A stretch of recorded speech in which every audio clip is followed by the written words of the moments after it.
ખેડા જિલ્લા કોંગ્રેસ સમિતિના પ્રમુખ આદરણીય કાળુસિંહ ડાભી, કાર્યકારી પ્રમુખ માનનીય મહેન્દ્રસિંહભાઈ, પૂર્વ મંત્રી અને પૂર્વ ધારાસભ્ય આદરણીય વિમલભાઈ શાહ, મૌદાના મારા પૂર્વ ધારાસભ્ય માનીભાઈ ઇન્દ્રજીતસિંહભાઈ ઠાકોર, અમૂલના ડિરેક્ટર અને પૂર્વ ધારાસભ્ય આદરણીય રાજેન્દ્રસિંહભાઈ, ખેડા જિલ્લાના પ્રભારી માનનીય નટવરસિંહભાઈ બેડા, સંજયભાઈ પટેલ અને તમામ ખેડા જિલ્લા કોંગ્રેસ સમિતિના વરિષ્ઠ આગેવાનો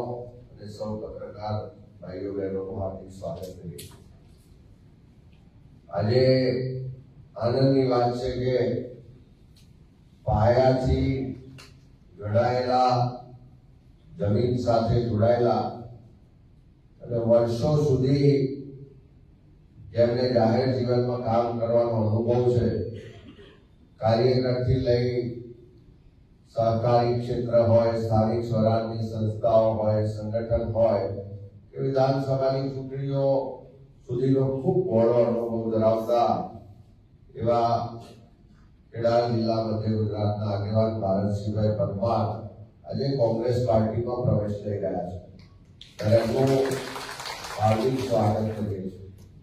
ભારતસિંહભાઈ વર્ષોથી તાલુકા પંચાયતથી શરૂ કરીને સહકારી સંસ્થાઓમાં પણ ખૂબ સારું કામ કર્યું. તાલુકા પંચાયતના પ્રમુખ તરીકે પણ સારી સેવાઓ બજાવી. એક સમયે જિલ્લા કોંગ્રેસ સમિતિના પ્રમુખ તરીકે પણ સારી સેવાઓ બજાવી અને 2017માં ભારતીય જનતા પાર્ટીમાંથી મૌદા વિધાનસભાની ચૂંટણી લડ્યા અને ભાજપમાં પણ થોડો સમય સક્રિય રહ્યા. પણ જે વિચારધારા સાથે વર્ષોથી કામ કર્યું હોય એ વિચારધારા ગરીબો માટેનો અવાજ ઉઠાવો, મધ્યમ વર્ગના લોકોનો અવાજ ઉઠાવો, ખેડૂતો, પશુપાલકો, સામાન્ય લોકોની વાત કરવી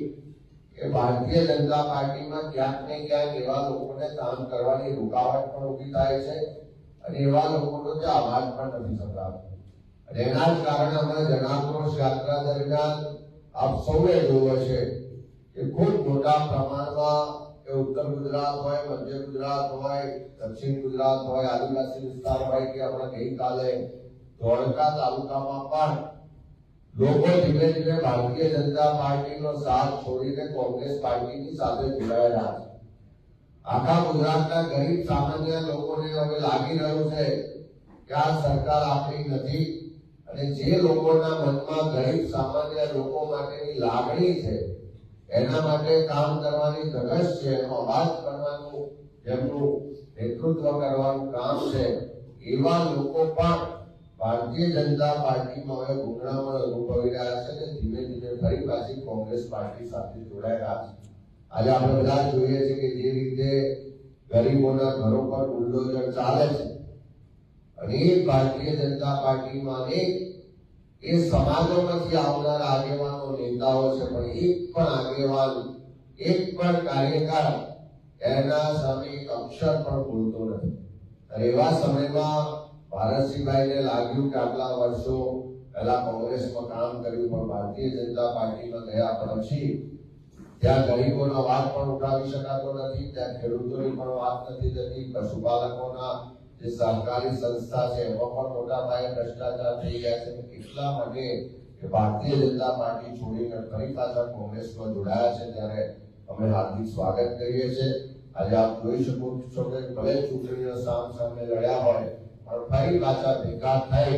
અને એક મંચ પર આવીને આવનારા સમયમાં મધ્ય ગુજરાતમાં કોંગ્રેસ પાર્ટીને મજબૂત કરવાના એક સંકલ્પ સાથે બધા જ આગેવાનો ઉપસ્થિત છે. ત્યારે એમની સાથે આવેલા તમામ આગેવાનો, કાર્યકરોને પણ કોંગ્રેસ પાર્ટીમાં અમે હાર્દિક સ્વાગત કરીએ છીએ.